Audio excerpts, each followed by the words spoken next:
ingin terpandang.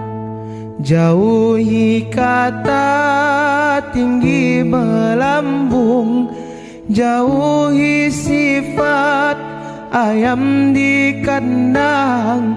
Bertelur satu, bibit sekampung.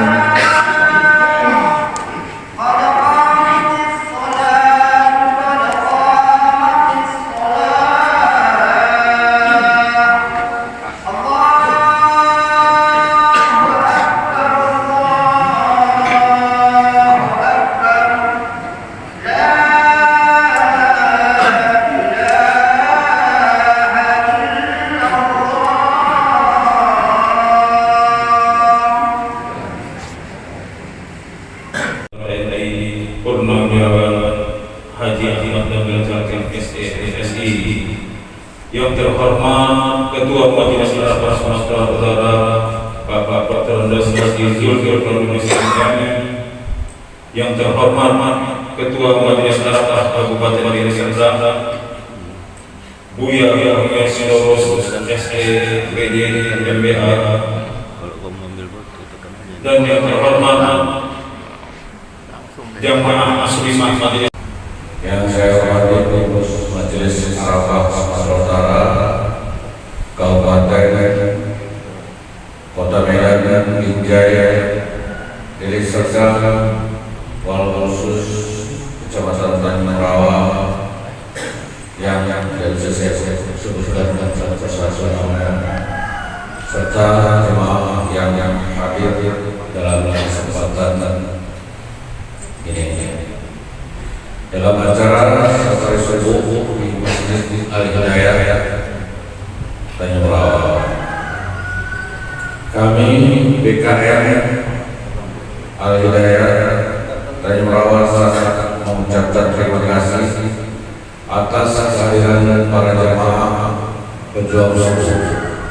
Semoga acara ini menjadi tolak ukur perjuangan kejayaan Islam. Warahmatullahi wabarakatuh.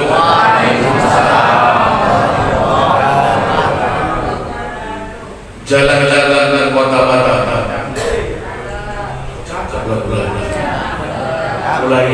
Jalan-jalan kota Batam. Jangan lupa memancing ikan. Dari sambutan salam belum serapat. Betul Pak? Belum serapat. Alhamdulillahirabbil alamin wa bihi nasta'inu ala umuri dunya waddin, wassalatu wassalamu ala asyrafil anbiya'i wal mursalin wa ala alihi wa sahbihi rasulillahi ajma'in alladzi la nabiyya ba'dahu. Pertama-tama marilah kita senantiasa mengucapkan rasa syukur kehadirat Allah Subhanahu wa taala, yang mana pada pagi subuh Ahad ini kita masih digerakkan hati kita, kaki kita untuk menghadiri menunaikan salat subuh secara berjamaah. Mudah-mudahan kita semua Allah murahkan rezeki kita, Allah panjangkan umur kita, dan Allah jaga keluarga kita daripada mara bahaya. Kemudian salam dan salam marilah kita hadiahkan dari beberapa junjungan Nabi besar Muhammad sallallahu alaihi wasallam. Berikut para keluarga, para sahabat, para ulama dan syekh-syekh umat Islam sekalian, mudah-mudahan kita semua diakui menjadi umatnya baginda Rasulullah Muhammad sallallahu alaihi wasallam. Assalamualaikum warahmatullahi wabarakatuh.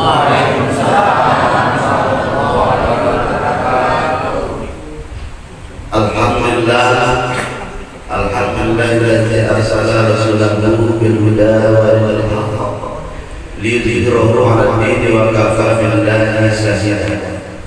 Asyhadu an la ilaha illallah al-haqqul haqqul mubin wa asyhadu anna Muhammadan abduhu wa rasuluhu shadiqul amin. Allahumma shalli wa sallim wa barik ala sayyidina wa man tabi'ahum bi ihsan ila yaumil.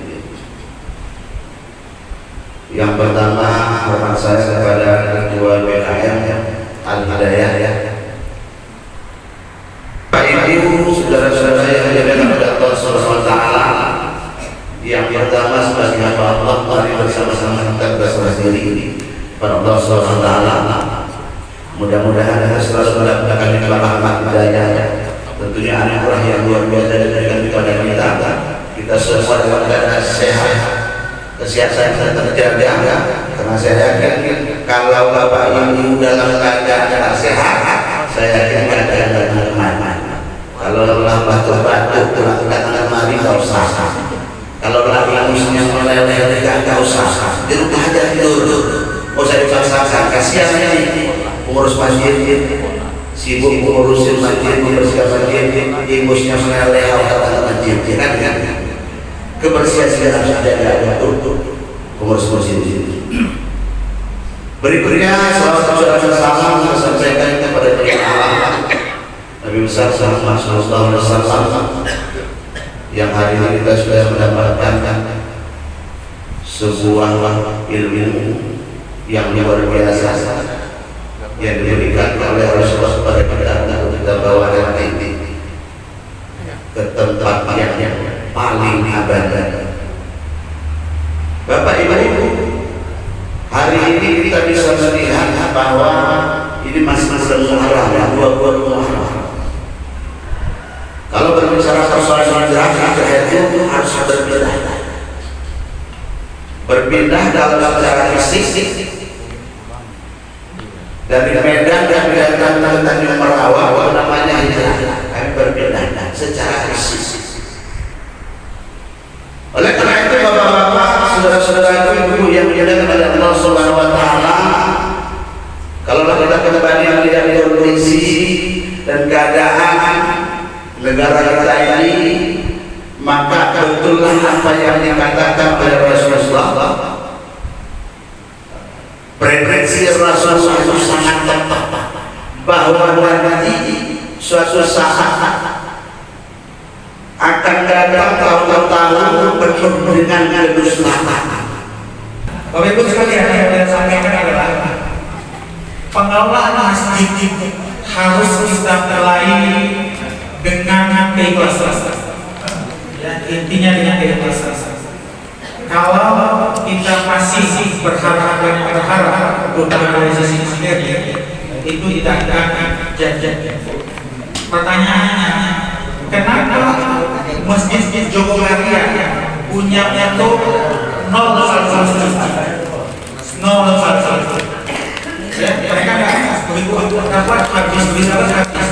Nah, setelah saya ke sana, saya baru tahu ternyata masjid itu bukan berharap dari cewek-cewek ini, bukan. Tapi mereka wakaf itu apa? Di samping masjid ini, mereka ini membangun tempat penginapan. Ya. Nah, tempat penginapan itu dibangun dengan wakaf. Contoh, ini contoh ya. Mereka punya RAD untuk membangun 10 kamar. Ya, 10 kamar. Dari 10 kamar itu dibagi satu kamar kira-kira berapa ya? Kira-kira 40 juta. 40 juta, oke, 40 juta. Nah, dicarikan siapa-siapa yang menjadi wakaf untuk penginapan. Dari 40 juta itu, wakaf itu berkembang. Satu malam menginap di sana satu sekitar 200 lebih dari 200. Coba kali 200 kali kan sebulan 30 hari. Berapa dapatnya? 6 juta kata. 6 juta kali setahun kali 12 sekitar 30 juta. Nah itu tambah. Nah, dari mana pengelolaan masjid tadi? Dari wakaf kita bukan dari jaringan ini.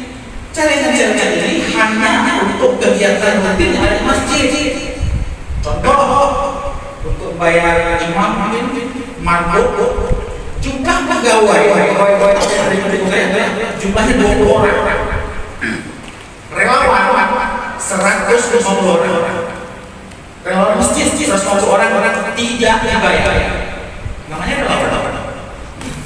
Nah, inilah kalau kita ke sana, waktu kami ke sana banyak rombongan bapak-bapak, ibu-ibu dari mana-mana tuh naik bus ke sana itu untuk bisa belajar dan melihat langsung. Jadi kalau kita lagi satu dua tuh ada anak-anak ke sana, itu di pinggir-pinggir orang UMKM mainan masjid jualan semua. Jadi itu jadi kayak apa ya? Kayak seperti ramuan itu ide. Nah, makanya intinya adalah bagaimana kita menghidupkan masjid dari uang politik.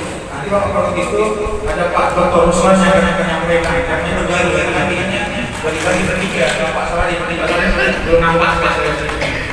Nah, Bapak Ibu sekalian, saya hanya singkat saja. Next. Nah, ini yang mengenal Joharian yang sampai Joharian itu ada di luar Joharian. Kenapa juga di Joharian? Karena ada di Joharian. Nah, kenapa dibuat Joharian? Kenapa dibuat kayak ini? Al-Hidayah. Kenapa? Supaya mereka orang Joharian itu merasa bahwa ini mereka orang Joharian ini kampung mereka ya. Jadi nggak tambah-tambahan. Ya. Kita garis bawahi kalau mengurus masjid setengah-setengah maka hasilnya akan setengah-setengah. Kalau mengurus masjid sekedar saja maka hasilnya akan sederhana. Itu sudah. Kalau kita minta mengurus masjid maka hasilnya akan bagus. Itu sudah pasti. Insyaallah.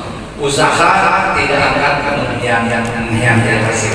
Itulah yang dilakukan oleh Joko Karyan dan Masjid Al-Falah Al-Israq.